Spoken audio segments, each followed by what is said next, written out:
In front of me is Samsung Galaxy A72, and let me show you how to change SIM pin on the following device. So first of all, you need to open the list of all apps, then go to the settings and reach biometrics and security. Now scroll a bit lower and go to other security settings. And here at the top of the list you will notice set up SIM card lock, so just click on it, and here by clicking on change SIM card pin you can change it. So at first you need to provide the old one and then new one.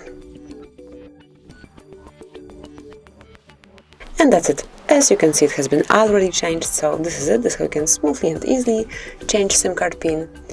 Thank you for watching. Please subscribe our channel and leave the thumbs up.